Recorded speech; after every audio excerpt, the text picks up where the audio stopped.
Maligayang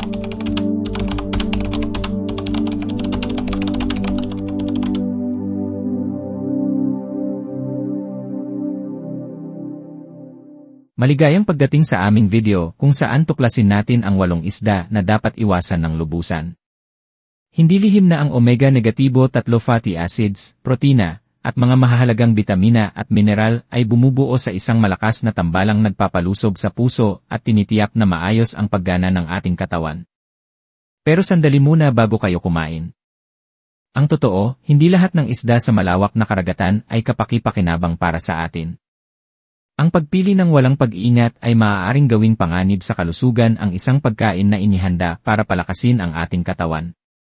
Sa video na ito, tatalakayin natin ang 8 isda na, sa kabila ng kanilang kaakit-akit na anyo, ay mas mabuting iwasan.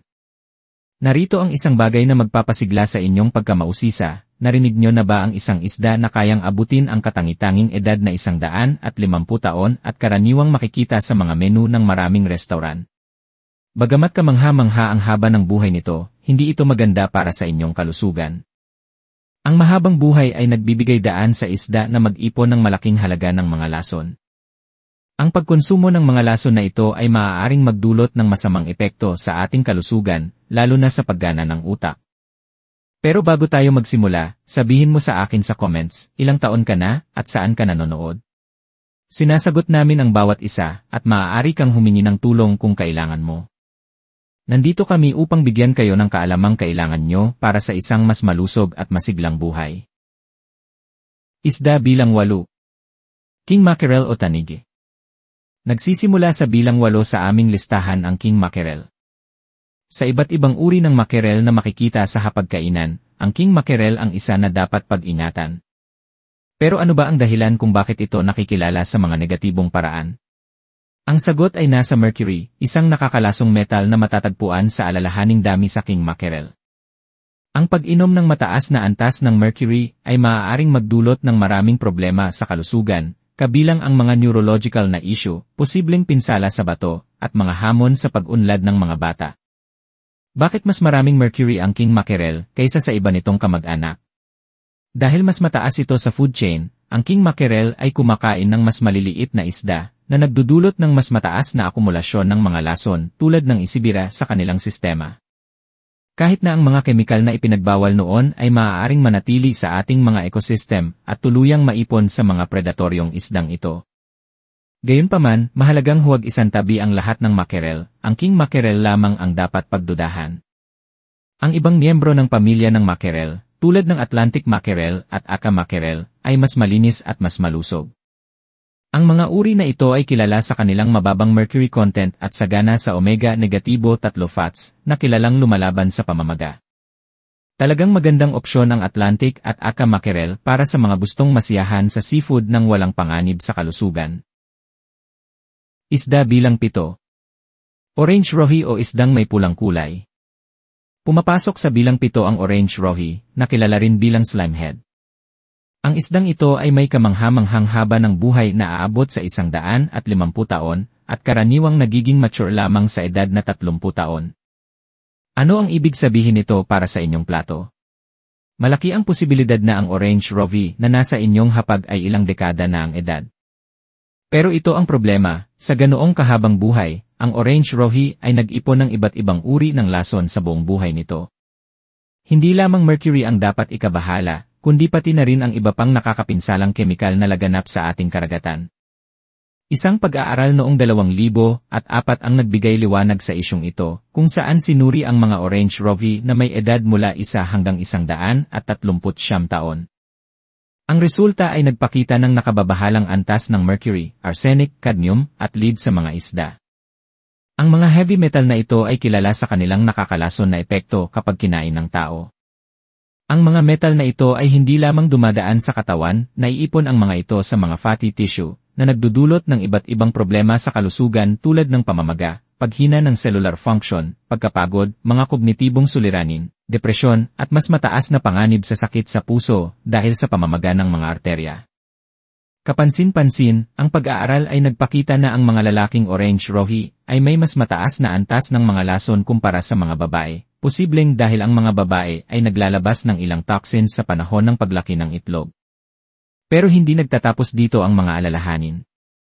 Ang kwento ng orange rohi ay isa ring babala tungkol sa epekto nito sa kapaligiran. Ang species na ito ay kasalukuyang nahaharap sa mga banta ng sobrang pangingisda, na nagdudulot ng panganib hindi lamang sa kanilang populasyon, kundi pati na rin sa biodiversity at balanse ng karagatan. Kaya naman, sa pagpili ng inyong susunod na seafood dish, mahalagang isipin ang parehong personal na kalusugan at epekto sa kapaligiran ng pagkain ng orange rohi. Kung nanonood ka pa rin ng video na ito at nakakatulong sa iyo ang mga impormasyong ito, paki-comment ng numero 7 sa ibaba para malaman kung nandito ka. At kung hindi ka pa nakasubscribe, inirerekomenda kong mag-subscribe ka at i-on ang bell notification para hindi mo makaligtaan ang mga susunod na videos. Ang iyong suporta ay tumutulong sa amin na makagawa pa ng magagandang content para sa iyo. Ngayon, magpatuloy tayo. Isda bilang 6. Tilapia. Patuloy sa ating listahan, pag-usapan natin ang isang isda na naging pangunahing sangkap sa maraming menu. Sa ika-6 na pwesto, narito ang tilapia. Ang tilapia ay isang popular na pagpipilian sa mga mahilig sa isda sa via, ngunit oras na para alamin ang ilan sa mga hindi magandang katangian nito. Ang isang malaking issue ay ang komposisyon ng fatty acid nito. Parehong mahalaga ang omega-6 at omega-3 fatty acids para sa ating kalusugan, ngunit ang balance ng dalawa ang pinakamahalaga. Ang labis na omega-6 kumpara sa omega-3 ay maaaring magdulot ng pamamaga, pagtaas ng presyon ng dugo, at mas mataas na panganib sa sakit sa puso. Sa kasamaang palad, ang tilapia ay kilala sa pagkakaroon ng pinaka-debalancing ratio ng omega-6 at omega-3 sa mga isda, na nagdudulot ng pro-inflammatory effect. Ngunit may isa pang problema, ang kaligtasan ng imported na tilapia. Ang EPA ay nagbabala sa ilang imported na tilapia dahil sa mataas na antas ng mga kemikal. Ang mga substansyang ito, na ginagamit laban sa mga parasito sa aquaculture, ay itinuturing na posibleng carcinogenic at ipinagbabawal sa maraming lugar. Gayunpaman, ginagamit pa rin ito sa ilang fish farming operations, kung saan madalas itong hindi nadidiskubre. Dagdag pa, ang mataas na antas ng antibiotics sa imported na tilapia ay nagpapalala sa problema ng antibiotic resistance, isang malaking issue sa kalusugan ng publiko.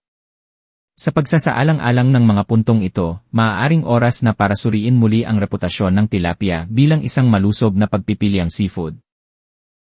Isda bilang 5. Marlin o malasugi. Sa ika-5 pwesto ng ating listahan, ilalantad natin ang marlin, isang kamangha-manghang isda sa karagatan dahil sa laki at lakas nito. Ngunit sa kabila ng kadakilaan nito, mas mabuting hangaan na lamang ito kaysa kainin. Bilang isang apex predator sa food chain ng karagatan, ang marlin ay nag-ipon ng mataas na antas ng mercury.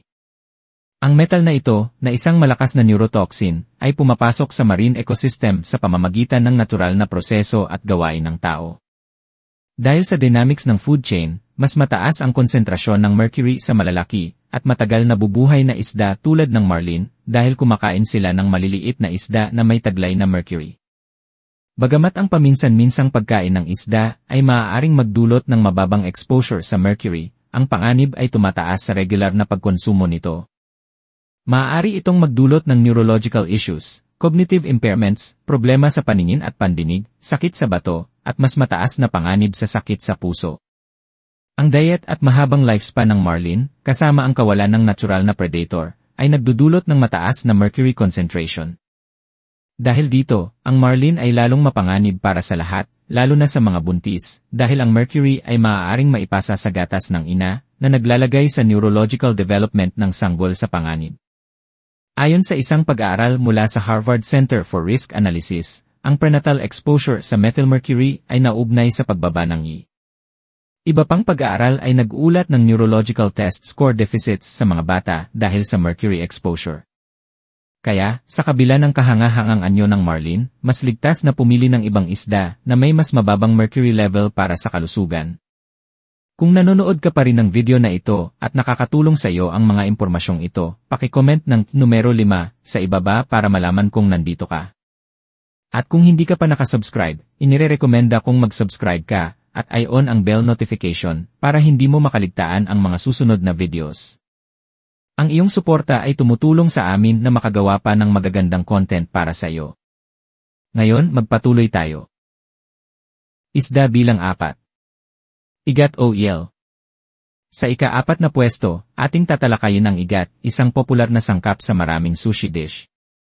Maaaring may mga alalahanin tungkol sa toxicity ng hilaw na igat at dugo nito, ngunit nawawala ito kapag naluto. Gayunpaman, ang tunay na problema sa pagkonsumo ng igat ay ang environmental toxins na kanilang naabsorb. Isang pag-aaral na inilathala sa journal na Chemosphere ang nagbigay liwanag sa isyong ito, partikular sa mga igat mula sa Belgium. Ang resulta ay nakakagulat, 77% ng mga test site ay may kontaminadong igat na may mapanganib na textile dyes. Ngunit hindi lang dyes ang problema. Sa Taiwan, may mga pag-aaral na nagbabala sa mataas na antas ng cadmium sa mga igat. Ang toxic metal na ito, na byproduct ng electroplating industry, ay naugnay sa osteomalacia, pagpalambot ng buto, at malubhang kidney damage.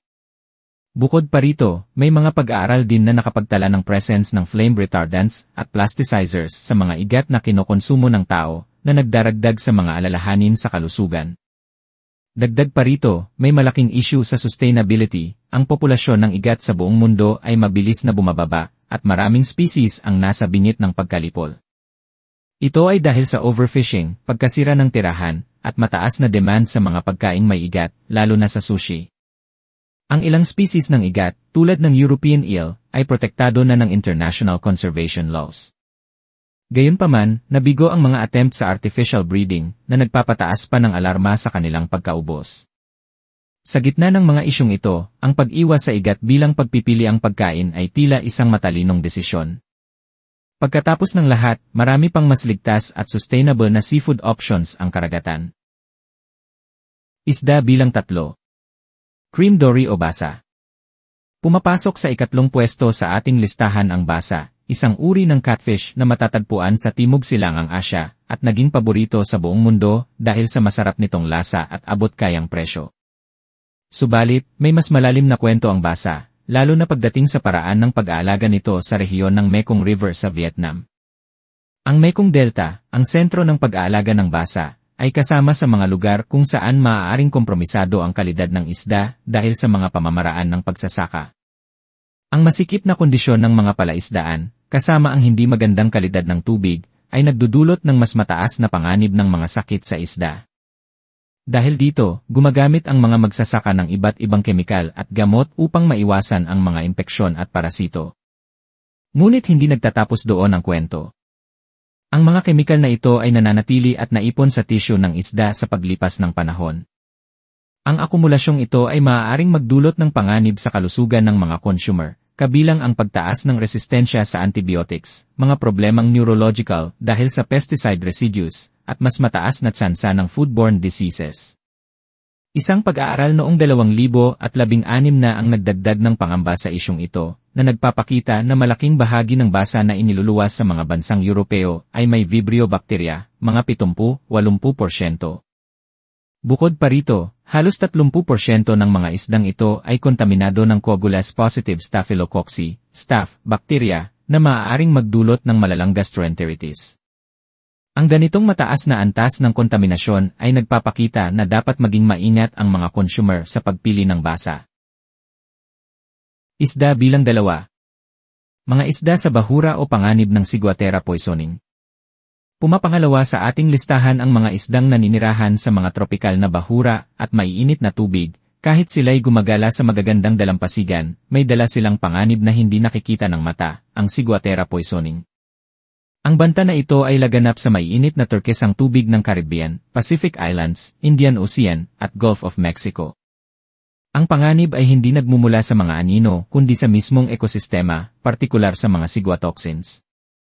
Ang mga toxin na ito ay nagmumula sa maliliit na algae na sumisibol sa mga coral reef. Ang problema ay nagsisimula kapag ang maliliit na isda sa bahura ay kumakain ng algae na ito na nag-ipon ng mga toxin sa kanilang katawan. Kapag kinain naman ng mas malalaking predatory fish ang mga maliliit na isda, tumataas ang antas ng toxin na nagdudulot ng mas malaking panganib ng ciguatera poisoning sa mga tao na kakain ng malalaking isdang ito. Kabilang sa mga isda na may mataas na antas ng ciguatoxins ang grouper, barracuda, sturgeon, sea bass, red snapper, amberjack, parrotfish, at triggerfish. Mahalagang tandaan na ang mga isdang ito ay matatagpuan sa buong mundo, ngunit mas mataas ang panganib ng ciguatera poisoning sa mga isda mula sa maiinit na bahura. Ang mga sintomas ng ciguatera poisoning ay iba-iba at nakakabahala, mula sa gastrointestinal issues gaya ng pagsusuka at pagduduwal hanggang sa neurological symptoms tulad ng pananakit ng ulo, pagkahilo, pananakit ng kalamnan, at, sa malalang kaso, hirap sa paghinga, irregular na tibok ng puso, at pansamantalang paralisis. Ang paggaling mula sa ciguatera poisoning ay maaaring matagal at hindi tiyak, kung saan ang ilan ay gumagaling sa loob ng ilang araw, habang ang iba ay nakakaranas ng sintomas ng ilang buwan o taon. Sa kasamaang palad, ang pagluluto ng isda ay hindi nakakapagpawala ng toxin. Dagdag pa rito, ang pagtaas ng temperatura ng dagat dahil sa global warming ay nagpapalago sa populasyon ng toxic algae na sanhi ng ciguatera poisoning na nagpapalala pa sa banta na ito. Ang pag-iingat ang pinakamabisang proteksyon laban sa ciguatera poisoning. Kapag bumibisita o naninirahan sa mga lugar na may panganib nito, mabuting maging maingat sa pagpili ng seafood, lalo na sa malalaking isda sa bahura. Ang pagsubaybay sa mga health advisories tungkol sa ciguatera outbreaks at pag-iwas sa pagkain ng lamang loob ng isda, kung saan kadalasang kumokonsentra ang mga toxin, ay mga mahuhusay na hakbang. Isda bilang isa. Farmed shrimp o hipon sa palaisdaan. Nasa tuktok ng ating listahan ang farmed shrimp, isang seafood na paborito dahil sa banayad nitong lasa at kakayahang magamit sa iba't ibang lutuin na kumakatawan sa malaking bahagi ng seafood consumption sa VIA, mga 25%, para maging tiyak. Bagamat hindi ito isda kundi crustacean, ang pagdami ng popularidad nito ay nagdulot ng masinsinang pagsasaka upang mapalago ang produksyon sa limitadong espasyo. Ngunit hindi ito naging madali. Ang pangunahing problema ay ang masinsinang populasyon sa mga shrimp farms na nagpapataas ng panganib ng sakit at kontaminasyon. Upang labanan ito, maraming shrimp farmers ang gumagamit ng iba't ibang kemikal at antibiotics, isang solusyon na epektibo sa maikling panahon ngunit may malubhang epekto sa hinaharap. Isa sa mga pinakamalaking alalahanin ay ang antibiotic resistance. Ang global health crisis na ito ay lalong lumalala sa konteksto ng farmed shrimp. Isang pag-aaral noong 2015 na inilathala sa Biome Research International ang nagsiwalat na nakakabahala na 75% ng bacterial strains sa mga sampled farm shrimp ay may resistensya sa maraming antibiotics. Ang sitwasyong ito ay isang malubhang banta dahil maaari nitong gawing mas mahirap gamutin ang mga impeksyon sa tao. Bukod sa issue ng antibiotic use, ang kawalan ng traceability ay isa pang hamon para sa mga consumer.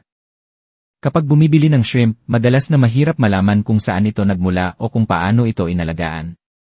Ang kakulangan ng transparency ay binigyang diin ng isang pag-aaral noong 2014 na ng Oceana Group na nakatuklas na 30% ng shrimp samples sa VIA ay maling nakalabel. Ang problemang ito ay nagpapahirap sa mga consumer na gumawa ng informed decisions tungkol sa kanilang seafood choices. Para sa mga mahilig sa shrimp, ang pagiging mapagmatsyag ang susi. Humanap ng mga supplier na nagbibigay ng transparency at traceability, at huwag mahiyang magtanong tungkol sa pinagmulan ng iyong seafood. Ang paggawa ng maingat na desisyon ngayon ay maaaring magdulot ng mas malusog at sustainable na kinabukasan. Pangwakas na kaisipan. At dito nagtatapos ang ating pagtalakay sa 8 isdang dapat iwasan. Napag-usapan natin ang ilang mahahalagang kaalaman sa mundo ng seafood, at ngayon ay oras mo nang sumali sa diskusyon. Anong seafood ang madalas mong kainin? Mayroon ka bang mga tips sa seafood safety na sinusunod? I-share ang iyong mga paborito at kaalaman sa comment section sa ibaba. Kung nakatulong sa iyo ang ating talakayan ngayon, huwag kalimutang pindutin ang like button at ipamahagi ito sa iba.